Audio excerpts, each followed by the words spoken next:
আপনি কি জানেন কোরআন নিয়ে কোন ফেরেশতা পৃথিবীতে এসেছিল? জানেন ফেরেশতার নাম কি বলেন তো? জিবরিল আলাইহিস সালাম।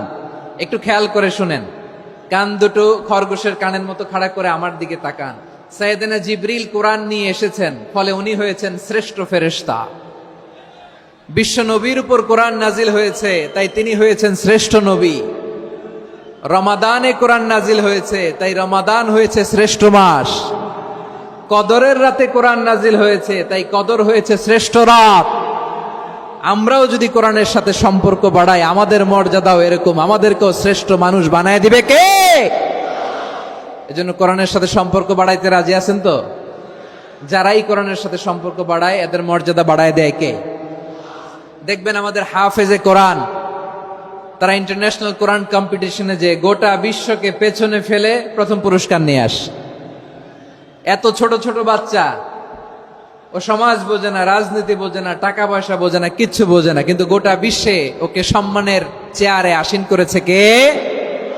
এই কোরআনের সাথে লাগলে আল্লাহ তাআলা সম্মান বাড়িয়ে দেয়। আমার প্রিয় ভাইয়েরা, আসুন আমরা আলোচনার শুরুতেই শপথ নেই যে আসন্ন রমাদানে আমরা কোরআনের সাথে নিজেদের সম্পর্ককে মজবুত করব ইনশাআল্লাহ।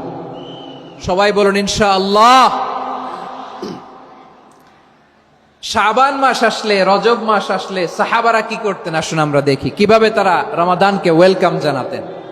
রজব শাবান আসলেই ওনারা রমাদান পর্যন্ত পৌঁছার আকুতি, আগ্রহ আর ফরিয়াদ আল্লাহর কাছে জানাতেন আর বলতেন, ইয়া আল্লাহ, রমজান পর্যন্ত আমাদের হায়াত বাড়িয়ে দাও। আল্লাহুম্মা বাল্লিগনা রমাদান, আল্লাহ তুমি রমজান পর্যন্ত আমাদের পৌঁছে দাও। আল্লাহুম্মা বারিক লানা ফি রজব ওয়া শাবান ওয়া বাল্লিগনা রমাদান, আল্লাহ রজব শাবানে বরকত দাও, আল্লাহ রমজান পর্যন্ত তুমি আমাদেরকে পৌঁছে দাও। আওয়াজ করে পড়েন আমিন। আমার প্রিয় চাঁপাইনবাবগঞ্জের ভাইরা, গত বছর অনেকের সাথে আমরা একসাথে রমাদান কাটিয়েছি, তাদের অনেকে দুনিয়াতে এখন বেঁচে নাই, এরকম আছে না নাই? এই যে আরো 7 দিন বাকি রমাদান আসতে, এই 7 দিন পর্যন্ত আমরা রমাদান পাবো, কোনো গ্যারান্টি আছে?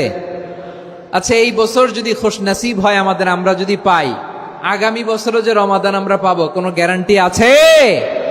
তাহলে আসুন আমরা ভেবে নেই, হতে পারে this Ramadan could be the last and final Ramadan in our life. হতে পারে এই রমাদানই হতে পারে আমার জীবনের শেষ রমাদান। ঠিক কিনা বলেন? তাই আসুন আমরা আল্লাহর কাছে দোয়া করি, আল্লাহুম্মা বাল্লিগনা রমাদান, আল্লাহ তুমি রমাদান পর্যন্ত আমাদেরকে পৌঁছে দাও। আওয়াজ করে পড়েন আমিন। ইবনু রাজব আল হাম্বলি লাতাইফুল মাআরিফের মধ্যে লিখেছেন, সাহাবারা ওনারা রমাদান কেন্দ্রিক, আমাদের সালফে সালেহিনরা রমাদান কেন্দ্রিক জীবন কাটাতেন। ওনারা রমজান আসার 6 মাস আগে আল্লাহর কাছে দোয়া করতেন, আল্লাহ রমজান পর্যন্ত পৌঁছে দাও। রমজান চলে যাওয়ার পরে বাকি 6 মাস আল্লাহর কাছে দোয়া করতেন, আল্লাহ এই রমাদানে যে ইবাদত করেছি, ইবাদত গুলো তুমি কবুল করে নাও। সুবহানাল্লাহ। তাহলে পুরো বছর রমাদান কেন্দ্রিক জীবন। রমজান আসার আগে 6 মাস দোয়া করতো, আল্লাহ আমরা যেন রমজান পাই। রমজান চলে যাওয়ার পরে বাকি 6 মাস বলতো, আল্লাহ রমজানে যে ইবাদত করেছি এগুলো তুমি কবুল করে নাও। সুবহানাল্লাহ।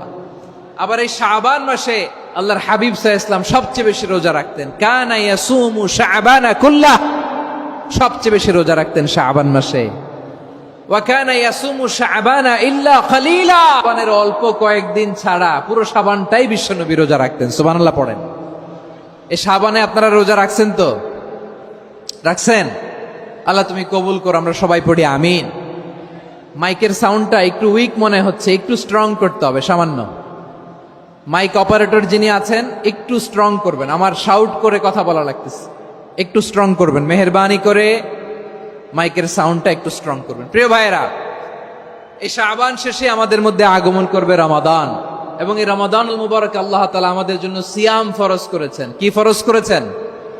তিনি সূরাতুল বাকারার 183 নম্বর আয়াতে ইরশাদ করছেন, রাব্বুল আলামিন বলেন, ইয়া আইয়ুহাল্লাযীনা আমানু কুতিবা আলাইকুমুস সিয়ামু কামা কুতিবা আলাল্লাযীনা মিন ক্বাবলিকুম লাআল্লাকুম তাত্তাকুন। আল্লাহ বলেন, ও বিশ্বাসীরা শোনো শোনো, তোমাদের জন্য সিয়ামকে ফরজ করা হয়েছে, ঠিক যেমন ভাবে তোমাদের পূর্ববর্তী উম্মতদের উপরও সিয়ামকে ফরজ করা হয়েছিল। লাআল্লাকুম তাত্তাকুন, যাতে করে তোমরা সবাই মুত্তাকি হতে পারো। সুবহানাল্লাহ বলেন। যাতে করে তোমরা আল্লাহ সচেতন হতে পারো। তাহলে সিয়ামকে, এই সামনে যে রমাদান আসতেছে আমার প্রিয় ভাইয়েরা, এই পুরো রমাদান ব্যাপী সিয়াম সাধন করা, সিয়াম পালন করাকে আমাদের জন্য ফরজ করে দিয়েছে কে? রমাদানের রোজা রাখার নফল নাকি? রমাদানে সিয়াম পালন করা কি নফল? সুন্নাত? তাহলে কি ফরজ? আওয়াজ করে বলেন, রমাদানের রোজা রাখা কি ফরজ? এটা শুধু আমাদের উপরই ফরজ না, আমাদের আগে যত জাতিগোষ্ঠী এই পৃথিবীতে এসছে সবার উপরে সিয়াম পালনকে ফরজ করেছে কে? সবার উপরে আল্লাহ তাআলা সিয়াম পালনকে ফরজ করেছিলেন। তবে ধরনটা ভিন্ন ছিল, এক এক জাতিগোষ্ঠীর জন্য এক এক ধরনের ছিল। আমাদের জন্য সিয়াম ফরজ টানা 1 মাস 30 দিন বা 29 দিন। কোন কোন উম্মতের উপর 30 দিন না, মাত্র 3টা রোজা ফরজ ছিল। কয়টা? আওয়াজ করে বলেন। আপনাদের কি মনোযোগ আছে না গেছে? মনোযোগ আছে? তাকবীর পড়েন তো, লিল্লাহে তাকবীর। আমাদের 1 মাস সিয়াম ফরজ। পূর্ববর্তী অনেক উম্মতের উপর 1 মাস ছিল না, 3টা ফরজ ছিল। কয়টা? প্রতি মাসের 13, 14, 15 ফরজ ছিল তাদের জন্য। কারো জন্য শুধু একটা, আশুরার রোজা। কোন কোন উম্মতের জন্য 10টা। কোন কোন উম্মতের জন্য রোজা ফরজ ছিল মৌনতার রোজা, আরবিতে বলে সৌমুল ইনসাত, মানে সারাদিন খেতে পারবে, পান করতে পারবে, স্ত্রীর সাথে মেলামেশা করতে পারবে, কিন্তু কথা বলতে পারবে না। কথা বললেই তাদের রোজা ভেঙে যেত। পড়েন সুবহানাল্লাহ। কি অদ্ভুত ব্যাপার! মৌন সম্মতির রোজা। যেমনটি সাইয়্যিদাতুনা মারিয়াম আলাইহিস সালাম বলেছেন, ইন্নী নাযারতু লির-রাহমানি সাওমা ফালান উকাল্লিমাল ইয়াওমা ইনসিয়া। তিনি বলেছেন, আজকে আমি রহমানের জন্য, মানে আল্লাহর জন্য রোজা মানত করেছি, আজকে আমি কারোর সাথে কথা বলতে পারবো না। তো রোজা রাখলে কথা বলতে পারবে না কেন? কারণ ওই শরীয়তে রোজার বিধান ছিল সকাল থেকে সন্ধ্যা খেতে পারবেন, পান করতে পারবেন, কিন্তু কথা বলতে পারবেন না। কথা বললেই রোজা ভেঙে যেত। সুবহানাল্লাহ বলেন। তাহলে সব জাতিগোষ্ঠীর উপরে রোজা ফরজ ছিল, কিন্তু ধরনটা ভিন্ন ছিল। মজার ব্যাপার হচ্ছে, আপনি বর্তমানেও বিভিন্ন ধর্মের দিকে তাকান, বৌদ্ধ ধর্ম, হিন্দু ধর্ম, খ্রিস্ট ধর্ম, তাদের মধ্যেও রোজা আছে। ইংরেজরা, খ্রিস্টানরা এটাকে বলে ফাস্টিং। কি বলে? ফাস্টিং। আমাদের হিন্দু ভাইয়েরা বলে উপবাস। তারা কি বলে? উপবাস। আবার এখন আন্দোলনেরও একটা মাধ্যম হয়েছে এটা, না খেয়ে থাকা। এটারে বলে অনশন। এটারে কি বলে? অনশন ধর্মঘট।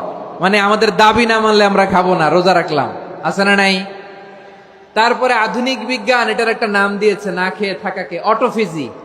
কি বলে? অটোফিজি। জাপানের এক চিকিৎসা বিজ্ঞানী এই অটোফিজির উপর গবেষণা করে সে নোবেল পেয়েছে। সুবহানাল্লাহ পড়বেন না? এজন্য আল্লাহ তাআলা আমাদের জন্য গোটা রমাদানে এই সিয়ামকে ফরজ করে দিয়েছেন। আওয়াজ করে বলেন আল্লাহু আকবার।